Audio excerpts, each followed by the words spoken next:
It's a pandemic. It's the biggest pandemic. I say no to racism. Say no to racism.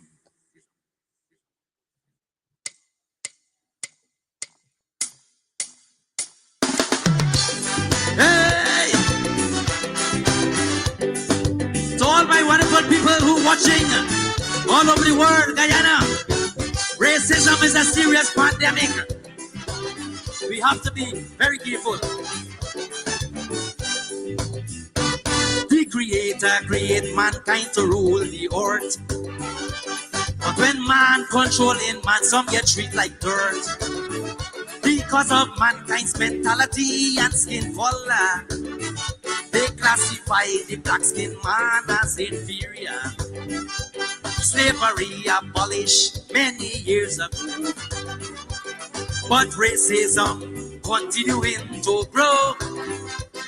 Racism is a crime to humanity. George Floyd's killing is an example for you and me. All you sing anything for me. No to racism. It's a heinous crime. No to racism. Take it off your mind. No to racism. Respect skin color. No to racism. Let's love each other. No to racism. Stop the racial hate. No to racism. Don't discriminate. The human mind does behave so sick. Racism is worse than the pandemic. Hey,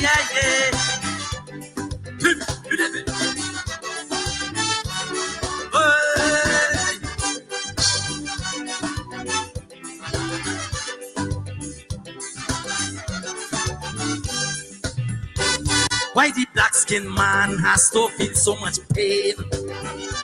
Physically and mentally, he is on a strain. What I know is one race, the human race. But prejudice and discrimination takes its place. Your physical appearance and hair texture, causing hate and discrimination with human culture. Institutional racism is a nasty disease. So let's hope and pray one day these things will ease. All you sing it for me. No to racism. It's a heinous crime. No to racism. Take it off your mind. No to racism. Respect skin color. No to racism. Let's love each other. No to racism. Stop the racial hate. No to racism. Let's go this way. The human mind does behave so sick. Racism is worse than the pandemic. Hey. Oh Lord, when you have systemic racism, institutional racism, serious.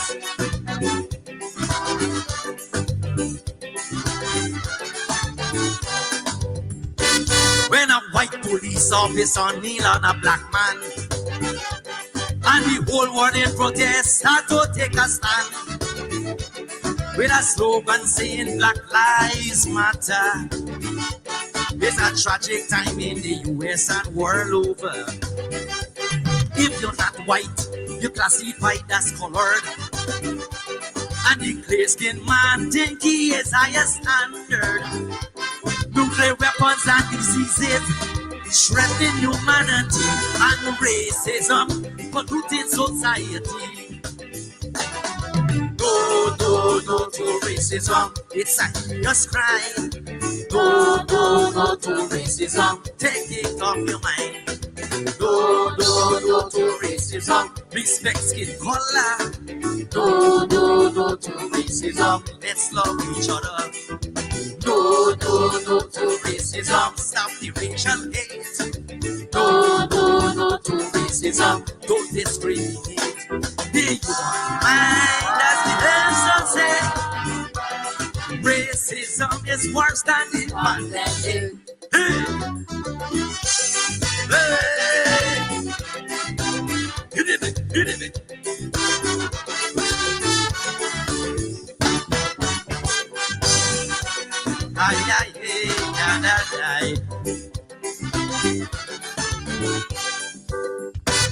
It's a system of advantage based on skin that creates violence and cause suffering. It causes division and hate among the human race. Just like COVID-19, race distancing is the case. All kinds of racism must be condemned. Black activists fought this system to the end. Malcolm X, Martin Luther King, black civil rights leader, Mandela fought apartheid in South Africa. All you see? No, no, no to racism. It's a heinous crime. No, no, no to racism. Take it off your mind. No, no, no to racism. Respect skin color. No, no, no to racism. Let's love each other. No, no, no to racism. Stop the racial hate. No, no, no to racism. Don't discriminate. No, no, no to racism. It's a heinous crime. No, no, no to racism. Take it off your mind. No, no, no to racism. Stop the racial hate. No, no, no to racism. Don't discriminate. Sing. No, no, no to racism. Respect skin color. No, no, no to racism. Let's love each other. One more time. No, no, no to racism. It's a heinous crime. No, no, no to racism. Take it off your mind. No, no, no to racism. Respect skin color. No, no, no to racism. Let's love each other.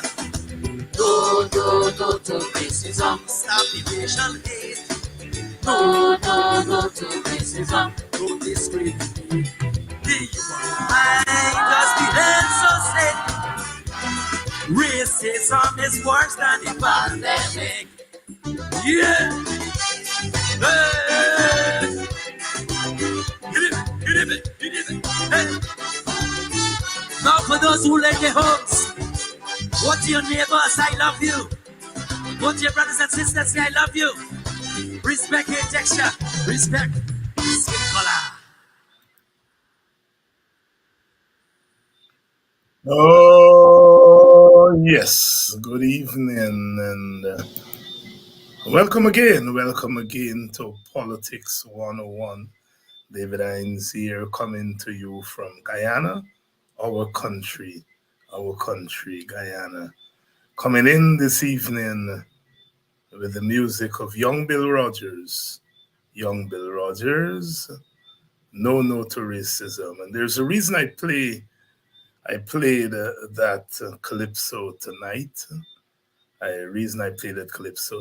You know, let me just welcome everybody. I'm expecting Rickford Burke here tonight. I'm also expecting Lincoln Lewis, so we'll have company tonight. The brothers are expected to join me.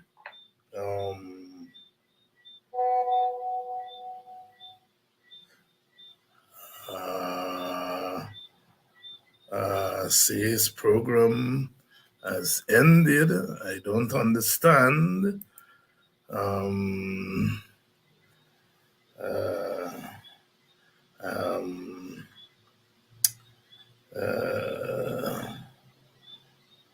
don't understand. Let's get Rickford in here. Let's get Rickford in.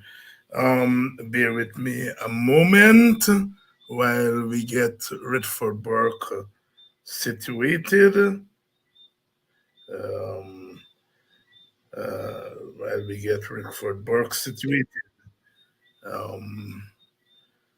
Play a little bit more of.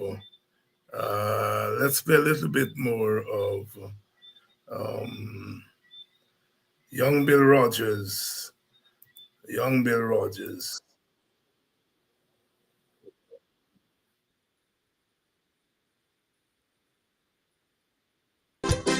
Racism is a crime. to humanity. George Floyd's killing is an example for you and me. All you sing anything from it. No to racism. It's a heinous crime. No to racism. Take it off your mind. No to racism. Respect skin color. No to racism. Let's love each other. No to racism. Stop the racial hate. No to racism. Don't discriminate. The human mind has behave so sick. Racism is worse than the pandemic. Hey,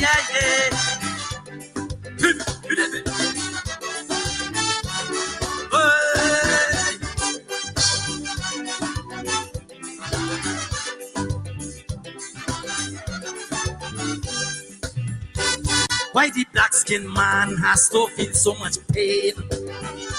Physically and mentally, he is on a strain. What I know is one race, the human race. But prejudice and discrimination takes its place.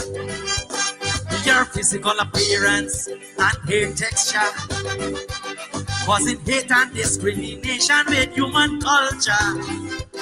Institutional racism is a nasty disease. So let's hope and pray one day these things will ease. All you sing it for me. No to racism. It's a heinous crime.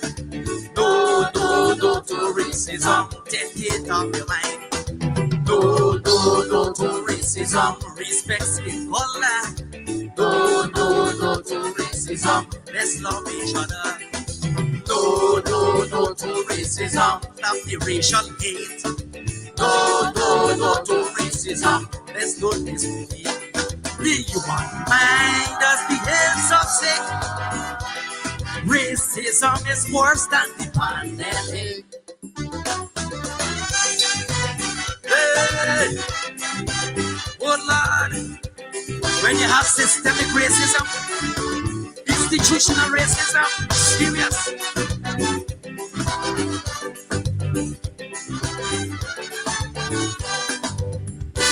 When a white police officer kneel on a black man, and the whole world in protest had to take a stand with a slogan saying Black Lives Matter. It's a tragic time in the US and world over. If you're not white, you're classified as colored. And the clear-skinned man think he is higher standard. Nuclear weapons and diseases threatening humanity and racism polluting society. No to racism. It's a heinous crime. No to racism. Take it off your mind. No to racism. Respect skin color. No to racism. Let's love each other. No to racism. Stop the racial hate. No to racism. Don't discriminate. The human mind has been so sick. Racism is worse than the pandemic. Hey.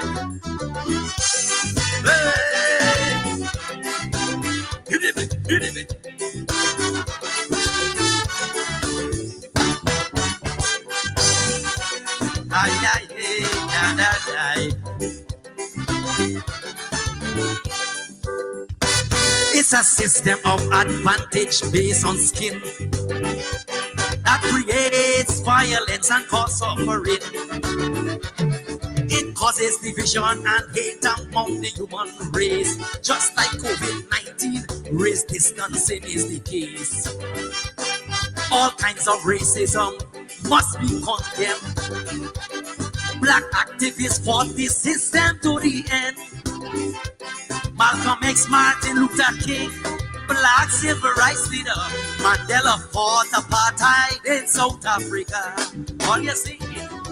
No to racism. It's a heinous crime. No to racism. Take it off your mind. No, no, no to racism. Respect skin color. No, no, no to racism. Let's love each other. No, no, no to racism. Stop the racial hate.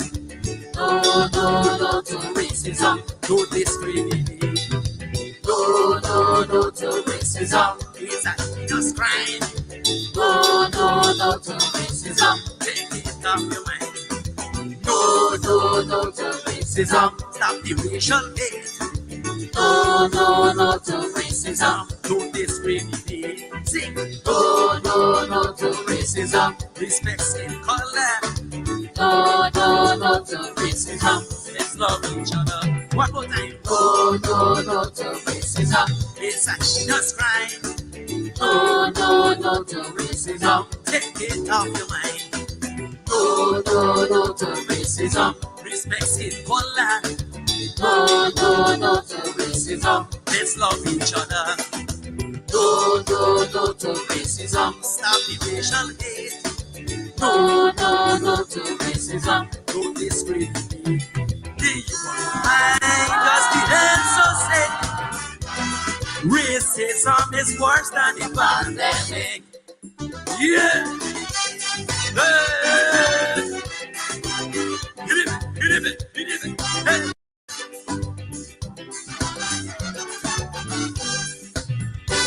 Why the black skinned man has to feel so much pain? Physically and mentally he is on a strain. What I know is one race, the human race. But prejudice and discrimination takes its place. Your physical appearance and hair texture, causing hate and discrimination with human culture. Institutional racism is a nasty disease. So let's hope and pray one day these things will ease. All you sing it in for me. No, no, no to racism. It's a heinous crime. No, no, no to racism. Take it off your mind. No, no, no to racism. Respect skin color. No, no, no to racism. Let's love each other. No, no, no to racism. Stop the racial hate. No, no, no to racism. Let's not discriminate. The human mind does behave so sick. Racism is worse than the pandemic. Hey, oh Lord, when you have systemic racism, institutional racism, serious.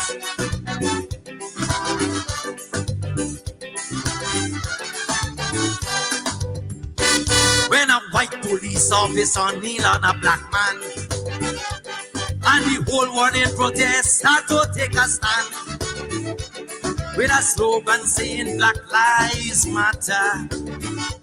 It's a tragic time in the US and world over. If you're not white, you're classified as colored. And the clear-skinned man think he is highest standard. Nuclear weapons and diseases threatening humanity, and racism polluting society. No, no, no to racism. It's a heinous crime. No, no, no to racism. Take it off your mind. No, no, no to racism. Respect skin color. No, no, no to racism. Let's love each other. No, no, no to racism. Stop the racial hate. No, no, no to racism. Don't discriminate. The human mind has the answer. Racism is worse than the pandemic.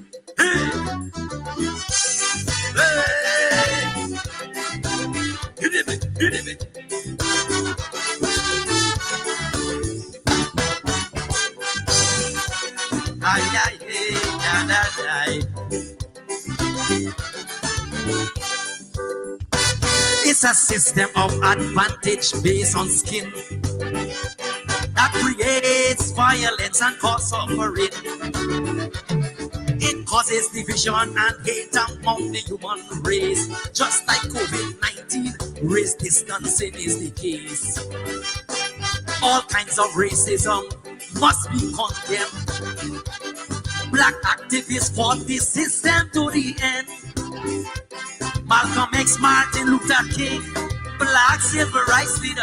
Mandela fought apartheid in South Africa. All you singing? No, no, no to racism. It's a heinous crime. No, no, no to racism. Take it off your mind. No, no, no to racism. Respect skin color. No, no, no to racism. Let's love each other. No, no, no to racism. Stop the racial hate. No, no, no to racism.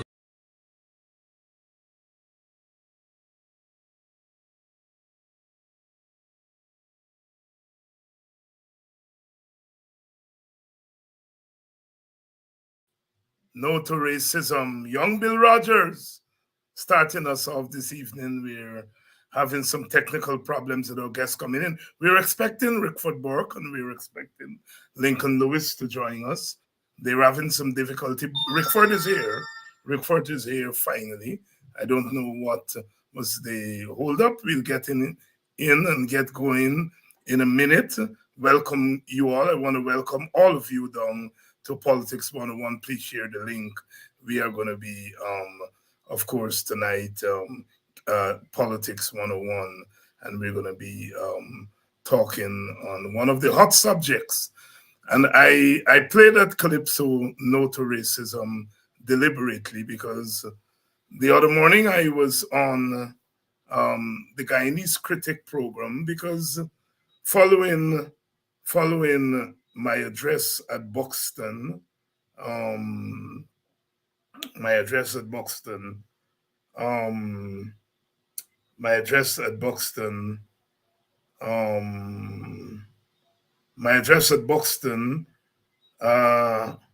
he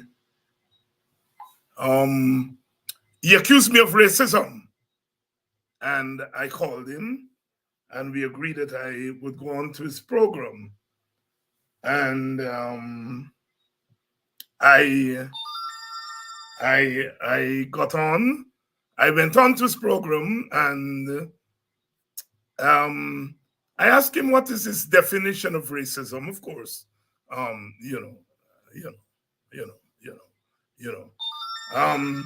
but I finally figured out what the gentleman was calling racism. You see, I'm critical of the PPP government, and he played several clips of me criticizing the PPP government. And his thing is that I'm critical of the PPP government because the PPP government is Indian. So I am racist. So I point out to the fella that I've been criticizing governments since I was in short pants 40 odd years ago. Of course, he had no answer to that. But of course, the brother, like a lot of sympathizers of the PPP, don't know what the definition of racism is, or they know the definition and pretend that they don't know. And I play this calypso because young Bill Rogers is defining racism there. He talks about skin color and hair texture. And racism is meaning that is given to skin color. So this skin color is given the meaning of inferiority, right? And then people who have power use that power to actualize this definition, this meaning. This meaning, this skin color means inferiority. And then you get power and you use the power to implement policies to actualize the meaning you give to that skin color. That is what racism, that is the definition of racism. The definition of racism is those who believe, a system of belief that one set of people is superior, another set is inferior. That blackness means inferiority, whiteness means superiority. And then when you get power, you use the power to put that definition into meaning. That is why young Bill Rogers Stark talks about institutional racism. And that is why he talks about systemic racism. My brother, the Guyanese critic, of course, is not au fait with that meaning of racism. I'm a black man, and there's an Indian government, and I'm critical of the Indian government, so I'm racist. And when I point out to him that I was critical of black government, of course, there's no answer to that. The definition falls apart. We have a lot of work to do to educate people, those who are plain ignorant. And those who are not plain ignorant, we have a lot of work to do to expose them. I had a good discussion with the critic, the Guyanese critic, I had. Of course, they were alarmed at the messages that came out of emancipation because we're not playing. Good evening to all of you. I was in West Berbice yesterday at Kingley, where the Kojo McPherson people,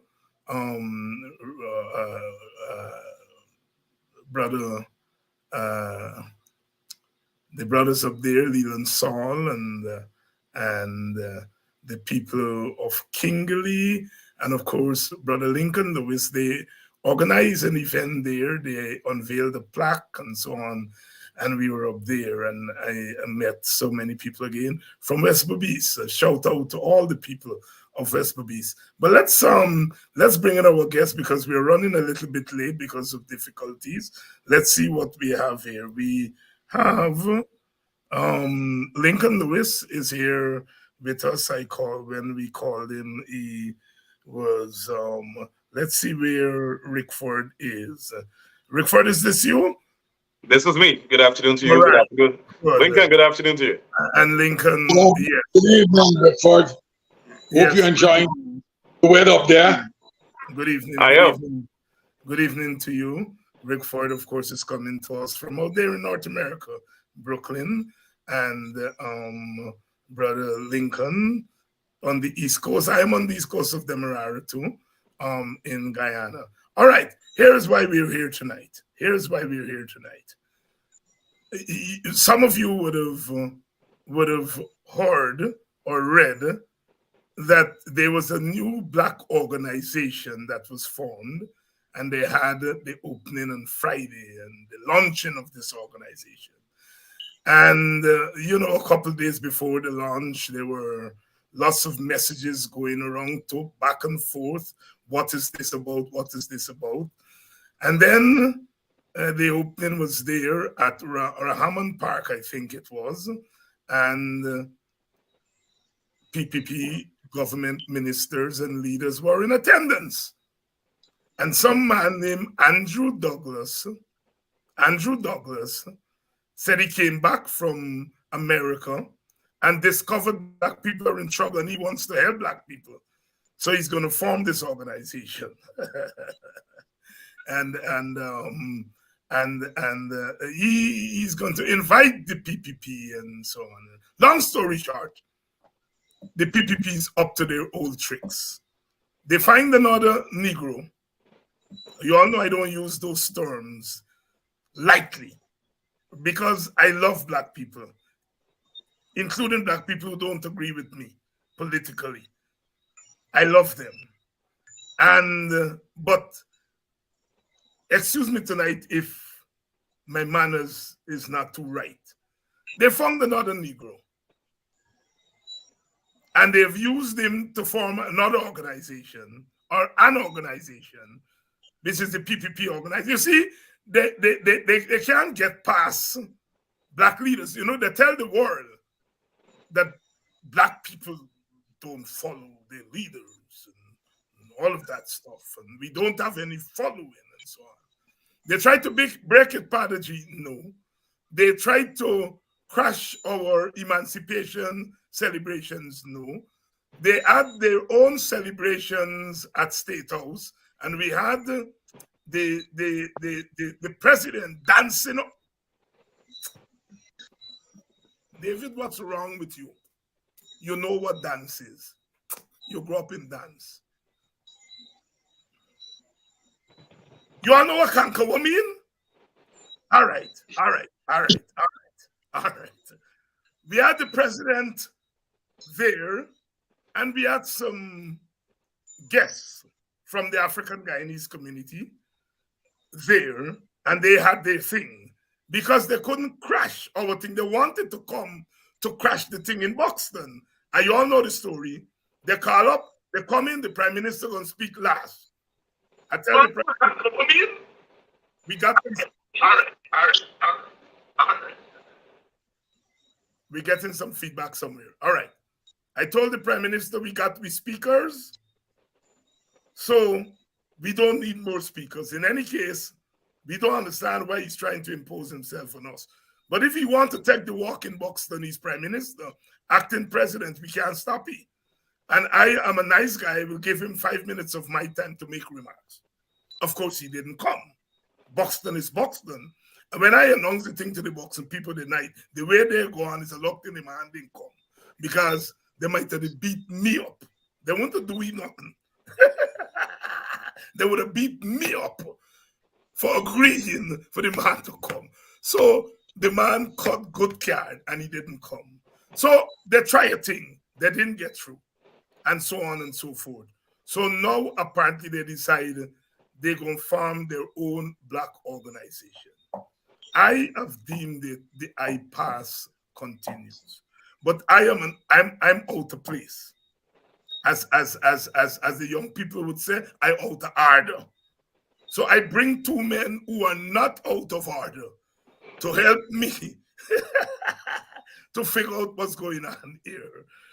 Rickford, let me start with you. You are not out of order like me, right? Lincoln is is a little bit out of order. So I'll start with you because you're not out of order at all. Rickford, what's going on here? When you read this thing, what do you make of it? Well, good afternoon. Thank you for having me. Good evening to the other Lincoln and your audience. I knew it was coming. I was getting feedback all the time.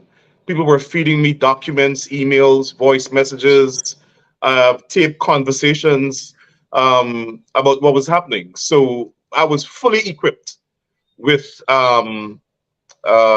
resources to understand what was going on and to respond the way I did yesterday. And today I got a lot of attacks from PPP persons, but I don't really care. This is not the formation of an organization. This is the execution of a strategy to destroy Ipadaji. Let's be clear. And it is shameful that the slave catchers that they're using in the black community, among the black population, to undermine a black organization that they perceive to be anti-government. This government, and it's driven by Barjack, they don't be fooled, and others. They are upset with Ipadaji because Ipadaji is representing the interests of black people. Ipadaji has evaluated the state of the African Guyanese population in Guyana, the economic genocide, the injustice, and everything else that the African community in Guyana has been experiencing. And they are reporting it internationally. Ipadaji came to the United Nations just a few months ago to report on the decade's activities in Guyana and the state of the black population. Facts that they're taking away our lands, that they're using the police force to crush our rights, that they're attacking us, that they're shutting us out from economic prosperity, that there's no racial justice, that we don't have access to the proper access to the justice system, that they're using the Guyana police force to crush the political dissent, and all of that. And they're upset. The PPP wants to tell black people who must be their leaders, who we must go to for representation. They want to be in competition with everything we do. If you make a report to the UN, we got to make a report to the UN. Why are you friends with Lincoln Lewis? Don't be friends with Lincoln Lewis because he's against the government. Why are you supporting Rickford Burke's program? You can't be friends with Rickford Burke and come to us for assistance. These people think that God died and left them Guyana, and they must determine who must be the players, who must be the leaders, who gets the resources from the country, who benefits from the oil wealth and all of that. And we will not have any of that. And I think that the people that they're using to undermine Ipadeji should be ostracized. I make no apology for saying that. And let me tell you why. You saw what they wanted to do with Ipadeji. As soon as they came in, Barrett started to pick a fight. Oh, they must have an audit. Why they don't go and ask for an audit for the money they give the Indian Arrival Committee, the Eyepass black people? Why they don't go and ask for that? They haven't done that. If you want an audit of all the non-governmental organizations getting resources from the government, then do that. But Barrett Jagdeo came directly after Ipadeji because it's a black organization and it's perceived that the membership supports the opposition. And then he started to say, well, there's corruption. So Vincent published their accounts. Okay, we're not going to give them any more money. Even though his public arguments and attack panned out to be just frivolous nonsense, he still went ahead with a strategy to take away the funding from Ipadeji. Then when they went to court and the Chief Justice ruled that, well, there must be some sort of mediation to determine how the budgetary allocations that were budgeted for Ipadeji should be allocated or dispersed. Then they're like, the Attorney General came up with some legal mumbo jumbo language saying, well, we're going to give the money directly to the people because these black people here who are PNC, God told us they must not benefit from any resources from the country. So after Ipadeji kept going, they haven't, dissolved. They're still executing their programs. The United Nations still recognize them as the representatives for Guyana for the decade of the people of African descent. They're like, okay, now we have to break them up. So what we will do is form all these organizations. So this is what they did. They commissioned a few house Negroes in the society and asked them to go and form little, what they call CDCs, Community Development Committees, all across wherever they can find them. And then they're asking these little CDCs, as they call them, to join with this association of people of African descent. They have no ingenuity. They can't even come up with a name of their own. Or they, by design, want to confuse people with this new organization and Ipadeji. And what ticked me off really is the press statement that they put out. The first line of the press statement, Dr. Hinds, reads,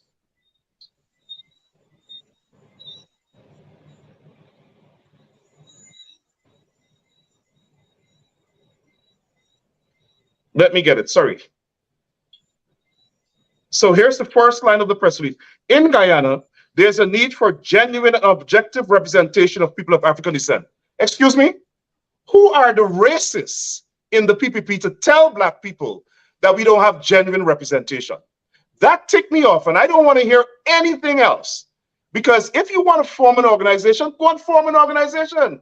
But why must you attack the black organizations as though we have no values? You and your organizations and all the black organizations they're not genuine?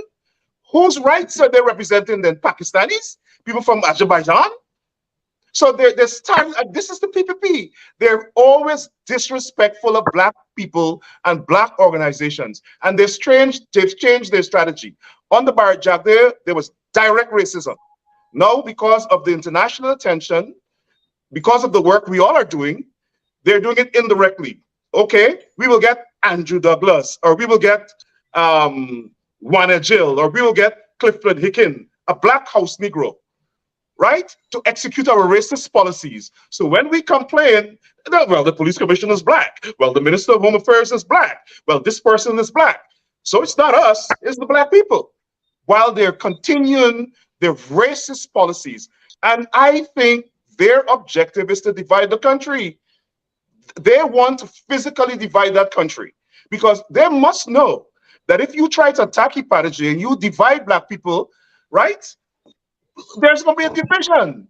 So leave black people in Region 4 or something, and you go and live in the Essequibo River or something like that. We as black leaders have to confront the PPP and tell them as it is, expose them, and bring them to a place where they have to come to us and say, how do we govern this country collectively? All of us belong to Guyana. We all Guyanese. The resources, the oil, the money, none of them belong to Barjagdeo. But that's how the PPP is behaving. And they're using these black people, throw little breadcrumbs and give them, and send them out to attack us, send them out to undermine Ipajaji, send them out to undermine ACDA. We will have none of it. And that's why I want to be very clear. No black organization that is genuinely interested in the welfare of people of African descent should join this sham imitation Ipadaji organization. And those who are allowing the PPP to use them to break up black organizations should be ostracized from our community. Rickford Burke. Brother Lincoln, let me bring you in here. You heard Rickford. This is an attempt to break up Ipadaji or to undermine Ipadaji, to marginalize Ipadaji. What says thou? Let me start by saying that the PPP is known to be a political party that has an agenda, that if they can't control you, then they will want to find an alternative for you. More so, they have decided already that when black people elect their leaders in whatever organization it is, they will say to the black people in the no uncertain terms, you elect Hines, Bork, not whosoever you want to elect. We going to put the people who we want to manage you. And that's what that's the act that they have. You know, I had a reason a couple weeks ago to start an engagement with a set of guys who consider themselves leaders in the African community. And they walk away with the opinion they started embracing the PPP, in fact, Jagdeo, in fact, in attacking Vincent Alexander, who is leader of who is chairman for Ipadaji. I listened to them, you know, they said to me that Vincent is a politician and Vincent should not be this. I said, that is the PPP talk. I said, what you need to understand, and I need to say tonight, what the black people need to understand very clear. It's not Vincent Alexander they're attacking, or they don't want. What they don't want is Ipadaji for what Ipadaji represents, a collective group of African organization led by strong African men and women. They don't want that. Ipadaji represents the cause of the African community. It represents an agency that stands up and continuously advance that cause.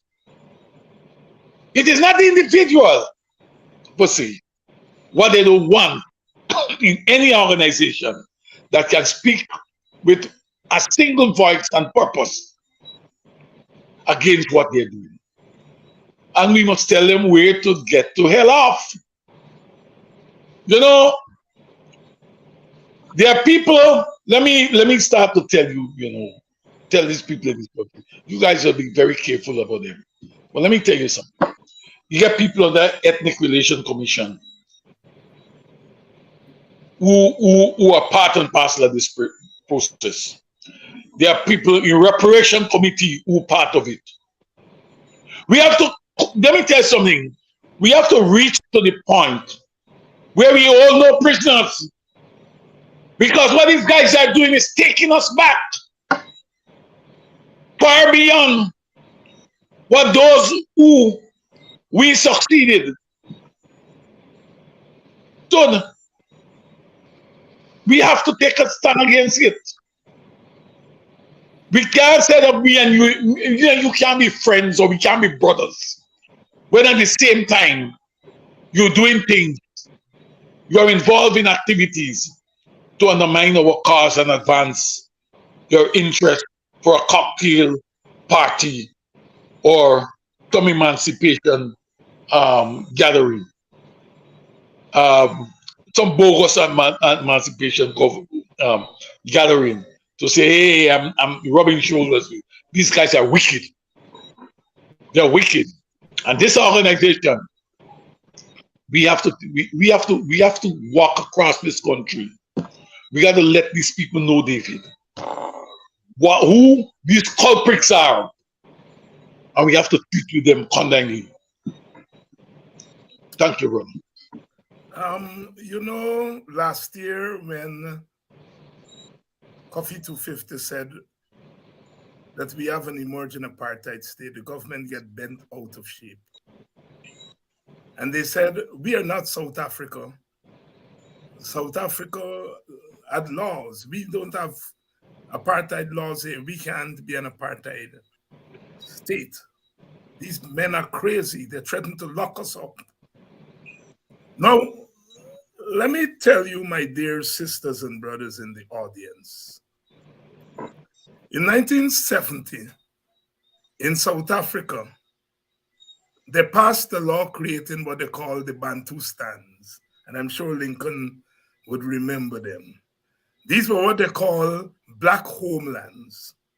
So they created these things and blacks became citizens of the Bantustans. So they separate black people from white people.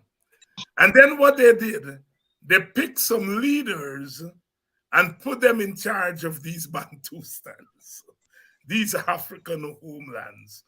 So they passed the law making blacks legally second-class citizens in the Bantustans, the homelands as they call them.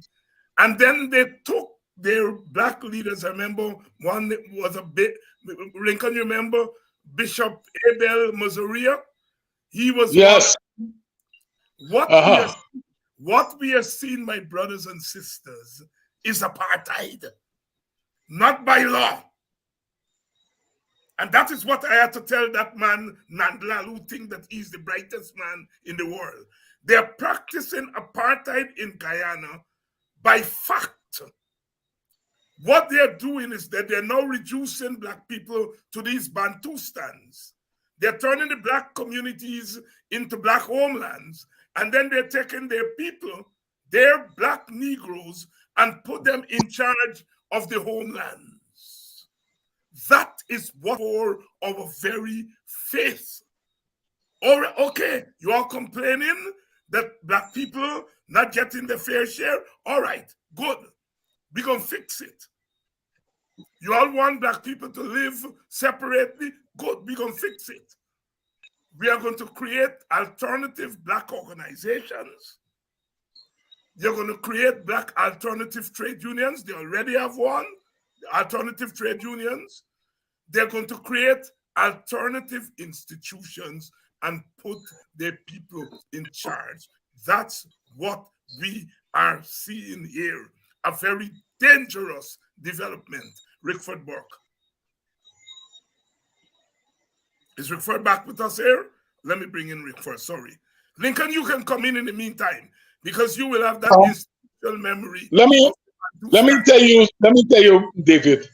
They went so far that they had wanted to give them these homelands their own passport. Yes, yes, yes. They had gone to that extent where they want to give them their own passport. But when they get their own passport, you understand me? That this own passport was secondary.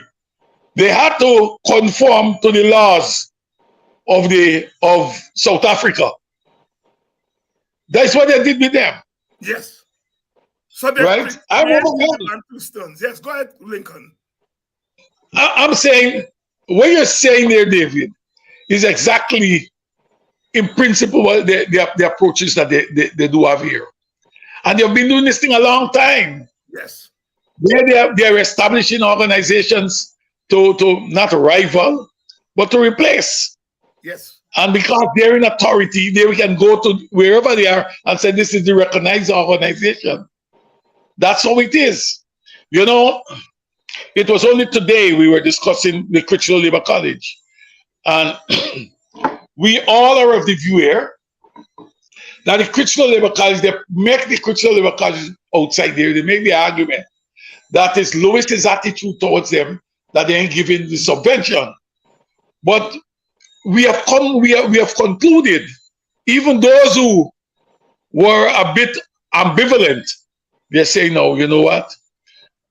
95% of the people who coming to this college and getting another opportunity, or who may have fell through the crack and drop into the net of the Christian Labor College, they are African people. And to keep us at a certain level of not being what we call lettered, not being too educated, not being able to get on to have tertiary education, they have decided they're not going to give the money here, the subvention. They took it away, and this is what, and the alternative that they have for you, for the Christian Labor College, the programs that let's say something, we get some what we call them, we get some colleges in India and other places. We're gonna give some of you some scholarships to go there, right? They carry the money somewhere else to their friends, and they will collect something behind, cream off some behind the back door. These guys are wicked. They are here with one intent to really destroy our own people, to destroy our people. And we have to stand up. We have to fight back. These men who form this organization, they must be told under no uncertain term that we will not sit idly by and allow them, not the question that, not only that they are trying to replace epology or undermine epology, is that what they are attempting to do is to participate in a process of subjugating the African community, of which we all are part of it. We can't sit down. We can't sit down any longer and just be saying that this thing is wrong, this thing is wrong. We have to organize. We have to mobilize. And as Kenneth Denny would say, that we have to galvanize the people against them. We have to do that. Yes, Brother Rickford, while you were gone for a minute, we were saying that what they are doing in Guyana has precedence. In South Africa, they created these Bantustans. And let me give you all a little bit more history. In the United States of America, during the Nixon era, in the early 1970s, they created something called the Black Capitalist Group as a means of creating alternative to the civil rights organizations. This tactic that they're using in Guyana has been used in segregation in America and apartheid South Africa. My brother Rickford Burke, this is serious. This is not just hodgepodge. As you said in the beginning, this is systemic. Over to you. It is. And I want to, and that's why I did my show last night. And the content was what it was. Because I want to educate the young people in Guyana who were born in the 80s and the 90s and the even 2000s about what the PPP is all about. The PPP does not believe that Black people and East Indians are equal. They don't believe that.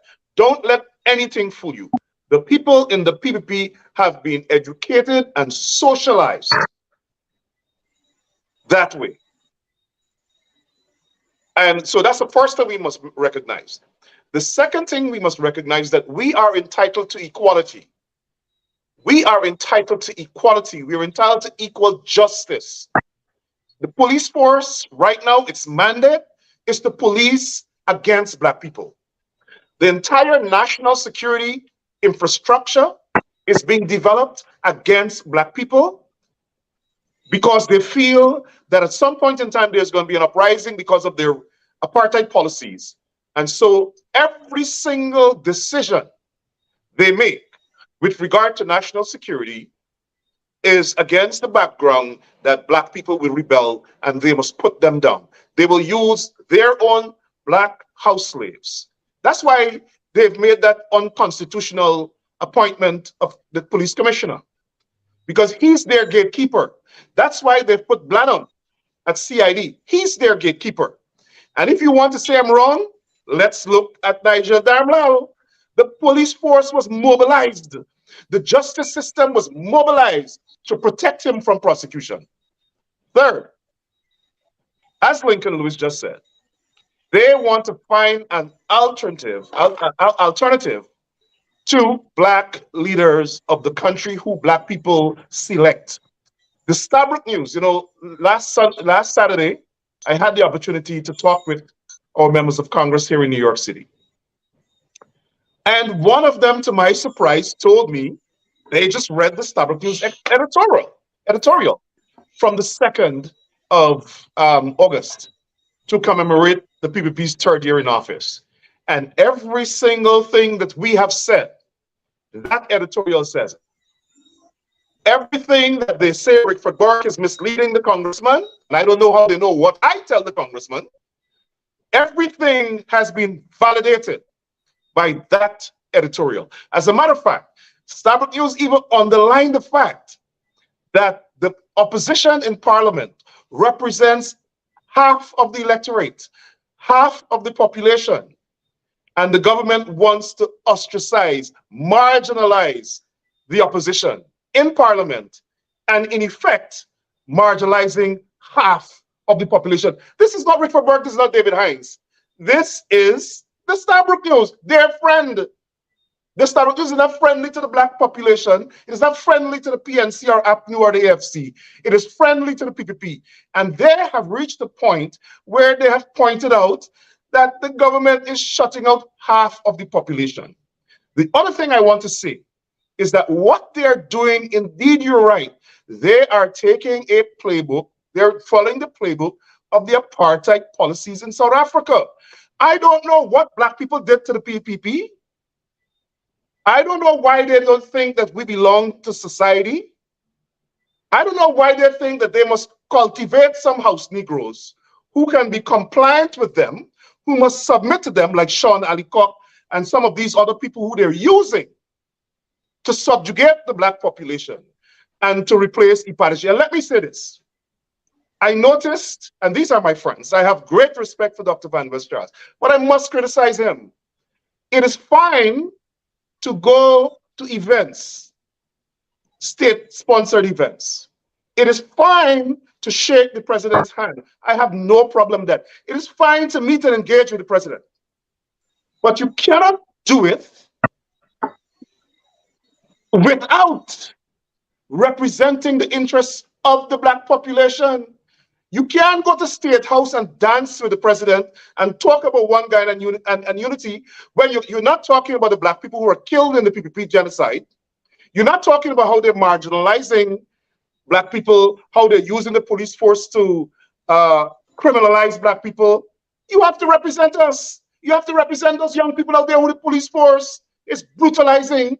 You can't go and stand up with Orphanade and Barjadi and talk, but one love what? There's no one love with the PPP. They don't love us. So you can go to those events, but when you talk, you must represent the interests of your people, or else you're not a proper leader. I make no apologies for saying that. I am fine with people going to State House. I am fine with people going to meet Barajad there, or Finale, whomever, but represent the people that you claim to lead. If not, you're a failure as a leader. We cannot sit back and talk about forget the past, oh, let us hold hands and sing Kumbaya. When you've murdered 1,400 of us and there's been no justice, when you're using Clifford Hicken and Blanham and the entire police force to criminalize Black people, take away our constitutional rights. We have to speak up. We have to speak up. It is unacceptable. And now, because Ipadeji went to the United Nations and laid out the facts about the conditions of Black people, education, economic, social, and all the other elements. Their response is not to meet with Ipadeji, to say, okay, Ipadeji, these are our statistics, this is our empirical evidence, let us see what you have, where are we falling down? How could we hold hands and move this country together collectively? No. Kill them. If the international community didn't have eyes on Guyana, they would have said, kill Vincent Alexander, kill Olive Sampson, kill Burke, well, they can't kill me because hell gonna break loose. And they can't, let me stop, let me don't go there. But they are not interested in dialogue. They're not interested in meeting with Black leaders. They're interested in ostracizing them, cutting them off, undermining them. They're not part of society. Somebody told me that they were in a meeting in Guyana. Well, you know, they're always after me. The mission, one of the chief missions of the Guyana Police Force and the government is to get Rickford Burke.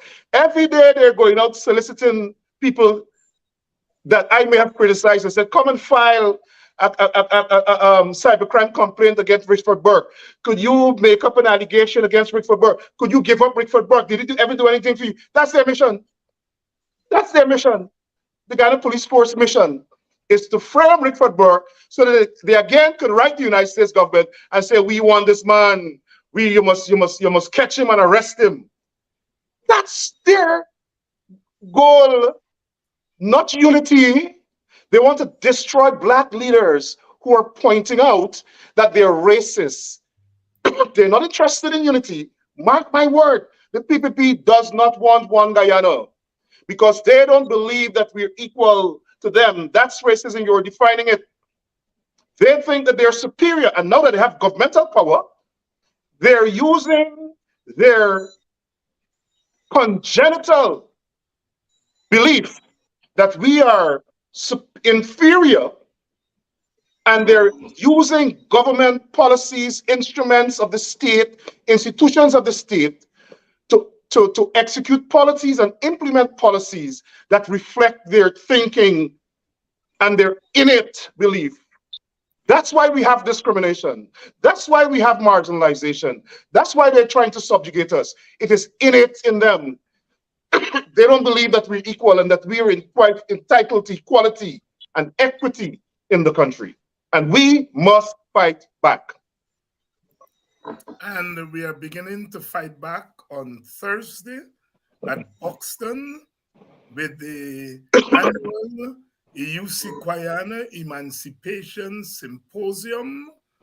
We have a number of speakers there under the theme of racial,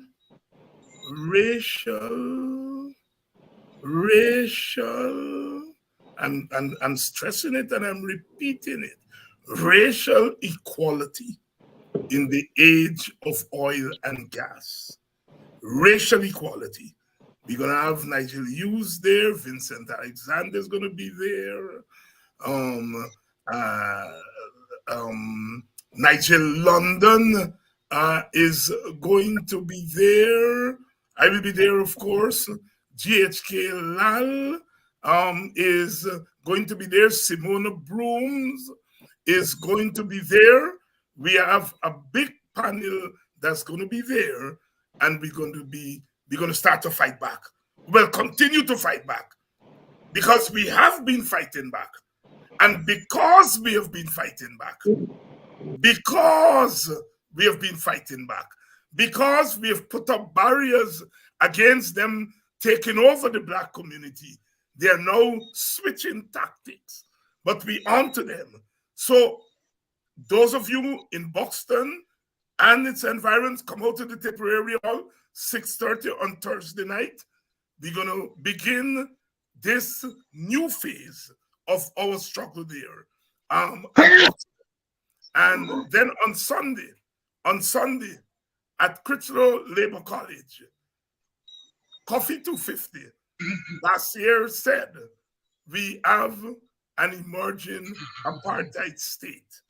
This year, Coffee 250 is saying, let us talk about the one-sided one Guyana, where Black people stand in this one-sided one Guyana. There's going to be a big panel there. Again, we're going to have, I know Nigel Hughes is there again. I'll be there, of course. Brother Paul Slow is going to be there. Brother Kimani Nehusi is going to be on. Their sister Dawn Kush is going to be there. So we have Buxton on Thursday, and then on Sunday, Critchlow Labour College, and we are starting this new phase of our struggle to ensure that the Eyepass of Black people stops. And we want to make it clear, as the brothers have been saying here tonight, we honor you. We honor you. We honor you. Coffee 250 was right. You are an emerging apartheid state. Emerging? Emerging? We are. They are an apartheid state. You Government. are an apartheid state, as the brother said. And your tactics are coming straight out of the playbook. Straight out of the playbook of the apartheid state in South Africa. Straight out.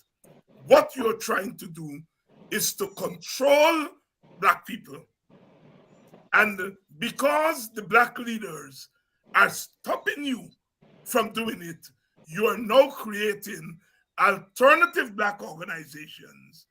You are using some Negroes to do your work, but we honor you. We honor you. And that is why we are saying here tonight, the battle has to be joined in a new way, because they don't mean to stop. And for every action, there must be a reaction.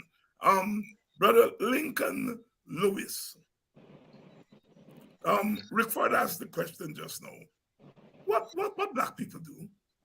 What Black people do to deserve this kind of treatment, this kind of attack from the PPP? Let me make the point. They will, if you recognize that the Ramatar government was less hostile than the Barrett Jagdeo government. Remember, Ramatar succeeded Barrett Jagdeo, but Roy at the time was the general secretary. Remember that. Now, Barrett Jagdeo is the general secretary of the party, and he foisted himself in as vice president, taking control of the commanding heights of the economy. All the economic things that fall on there, financial and economic fall on there. This here is the machinations of Jagdeo. And I'm beginning to believe that when Lord Luncheon went to the Freddie Kesum case, let's go back to it. When Roger Luncheon went to the court and he said that there wasn't any qualified African to become an ambassador. You remember that story? Yes, I remember it. All those people were appointed under Jagdeo, government. Remember that? Yes. This man intends to marginalize African people in this country to make them grovel. And even some of them, every day this thing happening. Some of them who have crawled and gone here. He humiliates. But it's not that they're ashamed, but they're still encouraging their friends to go there. You have tapes where the man shouting on a jail. You have tape where the man shouting on a jail. Many of them coming back, the ministers who look black, coming back and talking about the racist things that is involved here, but yet still they remain. And some of us are going something wrong with these men and women who are doing this thing to us. They're too damn selfish. They're too avaricious. And they do not believe in shouting or standing up for what is just and fair. Those who will go and form this African organization and tell people to come and join and they will represent them, because they don't believe in what is just and fair. They believe that when they sell us, they are going to get just reward. But many of us, if you look around, many of these men and women who do it, in the end of time, they don't enjoy it. They themselves just repent. I am saying again, David, listen to what I'm saying. We have to go to the communities. We have to expose these men and women for who they are. They can't continue to sell us for nothing or sell us for something that they are comfortable with. We are Guyanese like every other race. And we must be able to share in the national patrimony in a just and fair manner. We cannot sit by and allow these things to happen. We cannot sit by. I'm telling you, they are in the Ethnic Relation Commission. You have persons there who doing it, person there who doing it. We have persons in the Reparation Committee. All these men know what's taking place, you know. They know that this thing will be launched. They're part and parcel of it. I have had the opportunity of seeing notes from meetings that these guys are involved in. It's a treacherous group of vipers that we have here. We got to stop them. We got to stop them. We can't allow them to stop the train from moving. We cannot allow them to stop the train from moving. Sisters and brothers, you all know where I stand. And I stand in between these people and the African people of this country. I have made up my mind a long time what these people are up to. And I'm saying I come from the African community. And I owe it to you all to stand in between you all and those who want to crush you all. I'm very clear about that. I don't care how much racist they call me. I don't care. They can do that from now till the cows come home. I peeped the card a long time ago, and knew what they were doing. And that is why I have started to build barriers by educating us, mobilizing us as Black people. I know that sometimes we're going to need crossover votes. I know all the arguments the politicians are making why they can't talk Black. I know all of that. And when the time comes, I'm going to participate in that. But for now, something greater than crossover vote is happening. And that is the... Can I make this point to you, David? David, let me make this. Yes, go ahead. Let me tell you something. This question is not causing talking Black. Let me point out to you, David. Yeah. This is about what is just and fair. The issue here, let me make this point to all of them who are running around with this government running around and talking nonsense.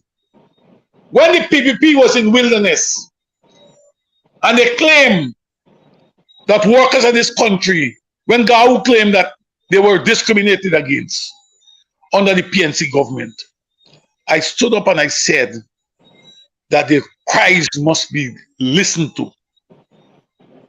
Their concerns and grievances must be addressed.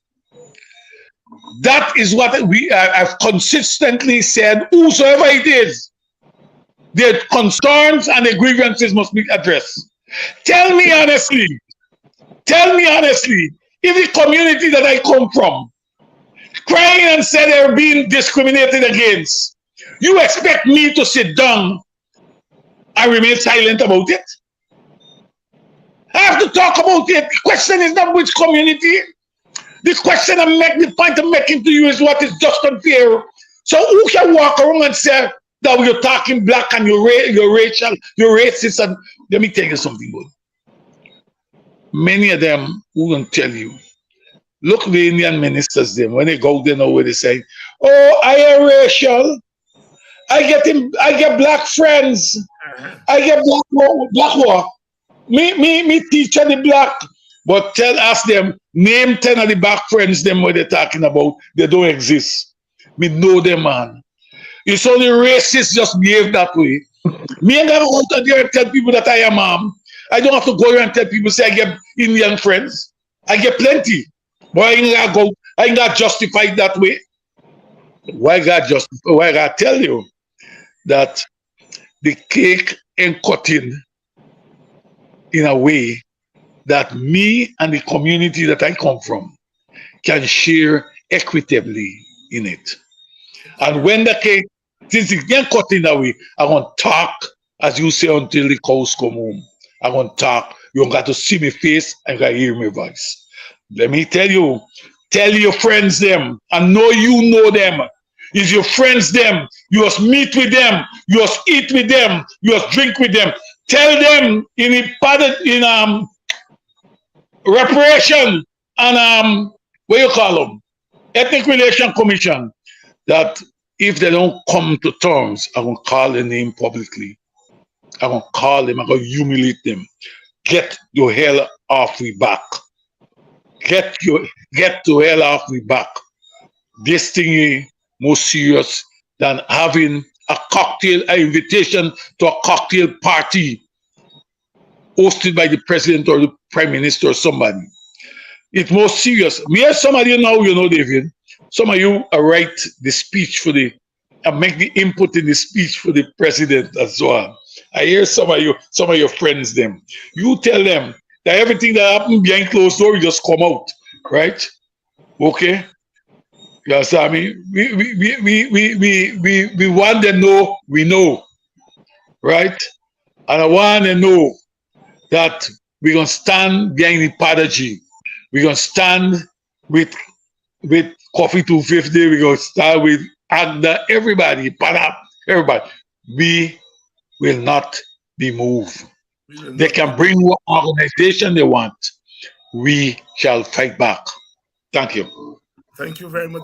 Rickford, before I bring in my brother, I just want to say thanks to all the beautiful people. I stopped in for a couple of hours at the PNC fundraiser on Saturday night at Congress Place. They had an oldies there. And I, as a visitor, because I'm not a PNC member, but I went to show my support, and so many lovely people I met there. Very glad to meet you all. So many of you said you saw me for the first time in person, had a little chat. I want to thank I will start manners, and I want to thank you all from the bottom of my heart. Some of you, I can't remember the names because there's so many names to remember.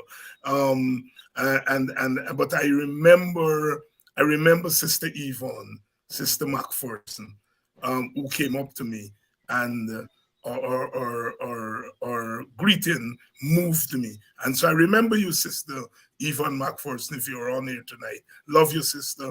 And I love all the sisters and brothers. There were lots of overseas people there. It was so wonderful. And to the beautiful people of West Berbice, it's like my second home now, there in Region 5. Beautiful, beautiful, wonderful people. Again, met you. To the lady, one of the Kojo McPherson clan, who reminded me of one program. She said it was a program when Barra Jack Dio went to Plaisance and talked. And then he came out and drove away while the Plaisance people were out there picketing about the 4-lane highway. And I couldn't remember what I said that night, but that lady told me what I said that night moved her so much. One of the Kojo McPherson clan, I can't remember which one, but sister, you made me go back and look at one of my own program. And I did today. And I want to thank you and to thank all the people of Region 5. I know Lincoln don't want me to go and pitch tent in Region 5, but I'm going right at Kingley and pitch tent on the same Kojo McPherson land, because Region 5 is now my second home. Brother Rickford, I know where you stand. There's no doubt about which side of the fence you stand, brother. And I want to thank you. You're a young man, little by for me, as we said.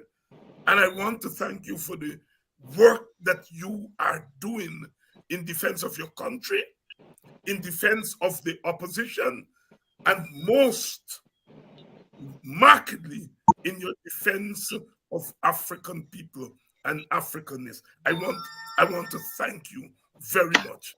And brother, I want to ask you whether we're in trouble, but we are never in trouble, because we are a people know how to deal with trouble, but we are up against monsters. Rickford Burke? Thank you. And I also represent the interests and rights of all people. Yeah. But in this particular case, based on what the United Nations has said, it is Black people who are being marginalized and victimized in Guyana, and so we must stand with them. I want to pick up on something Lincoln said. And there's this notion where some of our leaders are scared to talk about equality for Black people because they're scared that East Indians will shun them. I make no apologies. If East Indians, and there are a lot of East Indians who know the government is racist, and they would tell you that, they acknowledge it. And those people must come forward and publicly condemn the government for being racist. Do you want to be supportive of an institution that doesn't see human beings the same way just because of their race? That's my question to the East Indian community. Do you accept the fact that this government must govern on the basis of racial superiority for East Indians only, PPP East Indians only? That's my question. And so, as Lincoln said, this is not a question of speaking Black. This is a question of speaking about equality for everybody, including Black people who have not been treated equally, according to Congressman Jeffries, in accordance with the equal protection provisions of the Constitution. So our advocacy has a basis in the rule of law. People must be treated equally. So whether you are East Indian or Black, you have to speak up for equality. As you're not a leader, you're a coward. You can't tell me that you can't speak up for equality for Black people because East Indians ain't gonna vote for you. They're not gonna vote for you then, period. So you might as well speak up. If they will not vote for you because you want human beings to be treated equally, and you will remain silent because of that, then you don't deserve nobody's vote. That's my position.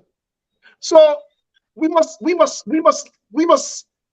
examine this issue in the context of equality. We want equality for our people. This government does not believe in equality. I can't stress that more. The government demonstrates through policies, through budgetary allocations, through how they treat the villages and towns. They do not believe in equality.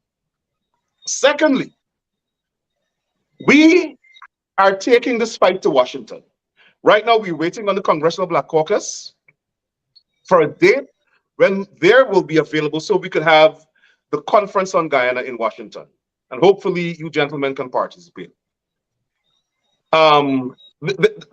This push by the government now to select some Black leaders to project to the international community that they have Black support and what we're saying is not true and all of that, it has two roots. One, lots of attention is coming to Guyana.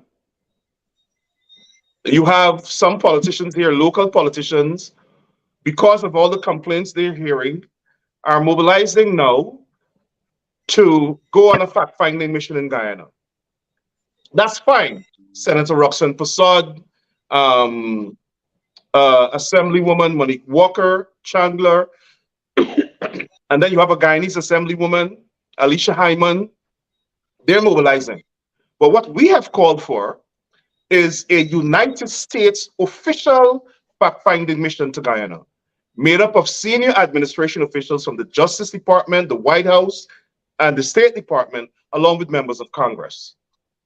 And we have written to the chairman of the Congressional Black Caucus, we've written to the Republicans, we've written to the Democrats, and we're waiting for dialogue on that so that they could go to Guyana and they can divide themselves into several groups and go out into the regions and talk with the opposition and talk with the people, talk with the Amerindian communities, talk with Black communities, the people in Buxton, and let them say how they feel about how governance and politics is being conducted in Guyana.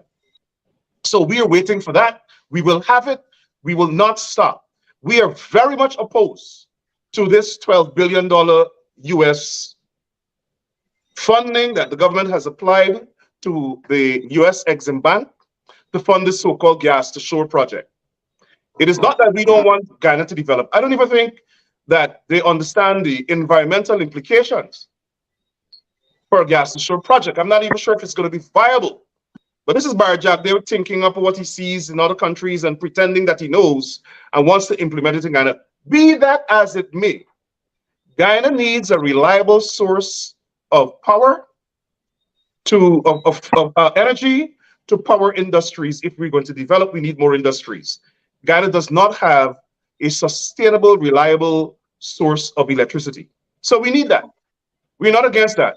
What we are against, though, is our taxpayer dollars being used to prop up a racist apartheid government in Guyana by funding this, because Black people will not benefit from this project.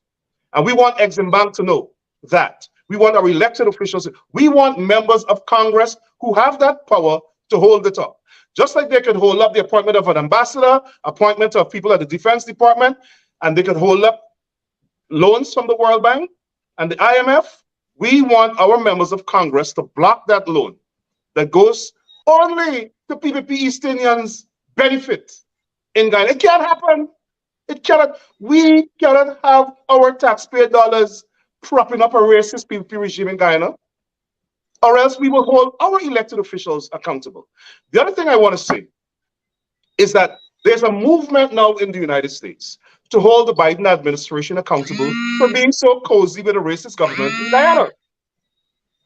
We have people in Atlanta, people in Philadelphia, people in Connecticut, New Jersey, New York, saying to the Democratic Party, we can't support you if you can't stand up for us in Guyana. You have the Secretary of State who is aware of the atrocities by Barrack Jagdeo and the PPP regime against Black people, went to Guyana and did not raise one concern that Americans of Guyanese heritage have been raising with the State Department. It is outrageous. It is an insult to the entire African American community in this country. Tony Blinken doesn't have to face the voters, but Kamala Harris and Joe Biden have. They have to face the voters. And at some point in time, we will make sure we put people in the audience when the election campaign comes around to ask either one of them, who I have great respect for and I will help in the re-election effort, why it is they are propping up a racist government and have not been holding this government to account and buying into the misinformation that lobbyists and probably the American ambassador have been sending up the chain into the State Department. So we are in a very precarious situation in Guyana as a Black community. The opposition doesn't have lobbyists. The embassy is not fair to the opposition. And they're using this excuse about free and fair elections. The American embassy has no moral authority to tell Black people in Guyana or the PNC about free and fair elections, because the president that appointed Sarah Ann Lynch ambassador to the Republic of Guyana is currently indicted for election fraud. So Sarah Lynch has no moral authority to talk about election integrity in Guyana. Now, I like what I see happening in West Africa, where you had a coup in Niger and all of those African countries in ECOWAS coming together to talk about restoring democracy in Niger. What we need to do is look at that strategy and start to mobilize the Black citizens of the Caribbean. We need a mission to the Caribbean. Go all across the Caribbean, and we might need resources for it. Go to all the Caribbean nations. Mobilize support among the nationals, among the people, to pressure their government to look into what is happening in Guyana. And then we in the diaspora here, in Canada and the United Kingdom and the United States, will do the same with our elected officials. And let me say this about CARICOM.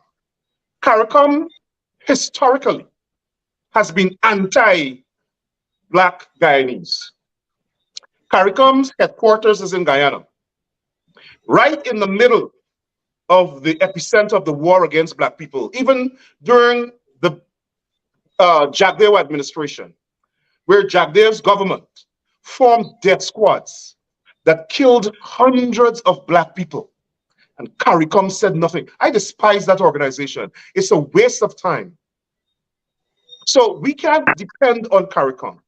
CARICOM has no interest in the Black people of Guyana, and that is because they buy into the PPP narrative that everything is fine and there is equality. And those Black people in the CARICOM secretariat, no, what is happening? They live there. They live there. But they don't want to be attacked by Barjab. They don't want to be attacked by the PPP. But when the coalition government was in power, they feel free to talk. All these CARICOM governments could talk.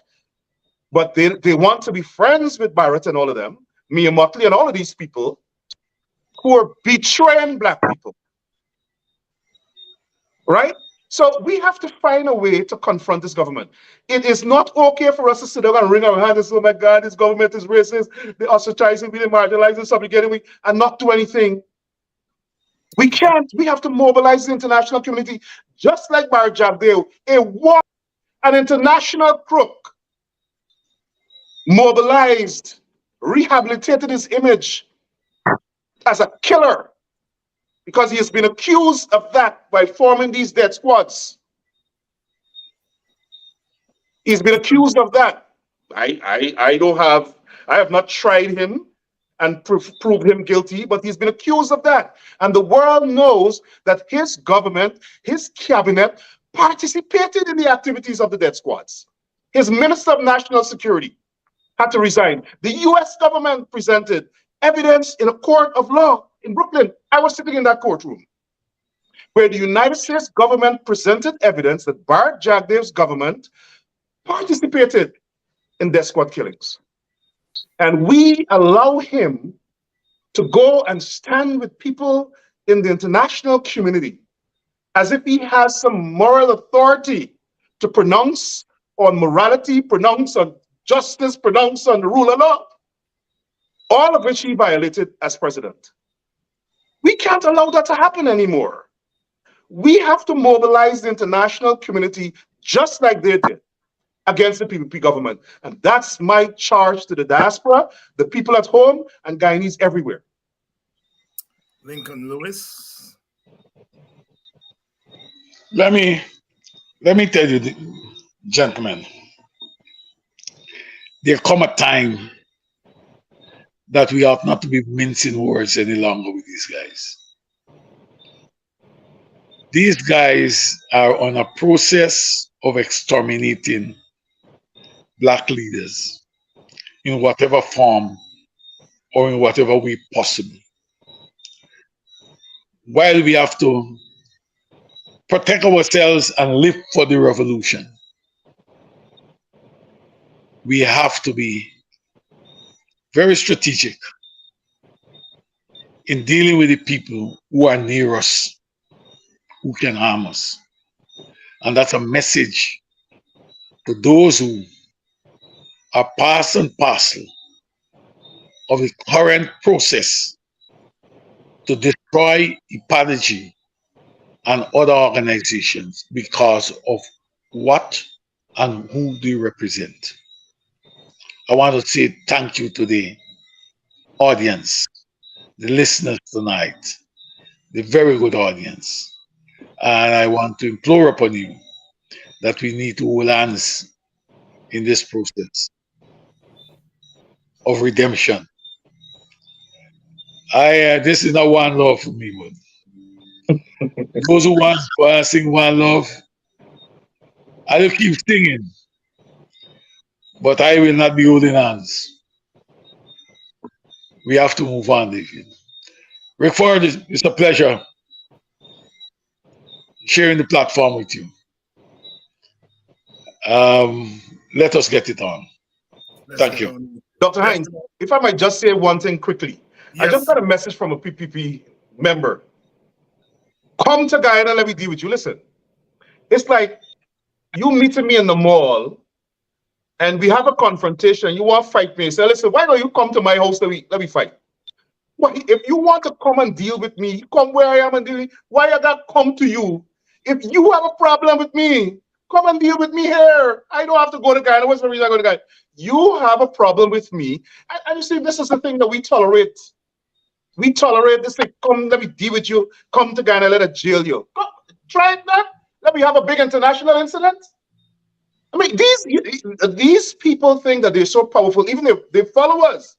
They can't debate us intellectually. The facts and imperative evidence are not on their side. So now they're gone to violence. Come, let me deal with you. We're going to kill you. We're going to jail you. I can take the PPP on any time, me alone. I have the international backing to deal with them. But I don't have to go to Guyana. Why I must come to you? You want to deal with me? Come where I am. Don't tell me come to your house, let me deal with you. Yeah, you and a man got to fight on the road. And you going to tell me, why don't come by me street there, let me fight? Nonsense. And I want to put it to rest. I'm not scared of the PPP. I'm not scared to go to Guyana. I don't have any reason to go to Guyana. But I'm not scared to go to Guyana. And I'm not scared of the PPP. I haven't committed any law. I'm not a criminal. Go look for the criminals that thieving money every day in the government, that's sending gold abroad, that money laundering. Those are the ones you need to tell those kinds of things to. Me and Frank tell you. So don't threaten me. Rickford Burke, Lincoln Lewis, thank you all so much for coming through at late notice. We're going to continue to cover this throughout this week. Tomorrow night, we're going to have Henry Jeffrey, who's going to be here. We'll pick up the coverage with him tomorrow night.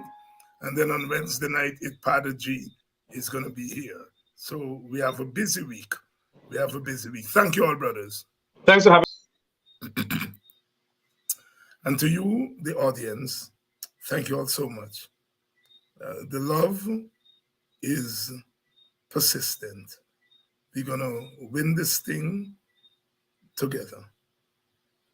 It's not the first time they're trying to get us out of the human family. But we are human beings, and we're not going anywhere. We're Guyanese, we're not going anywhere.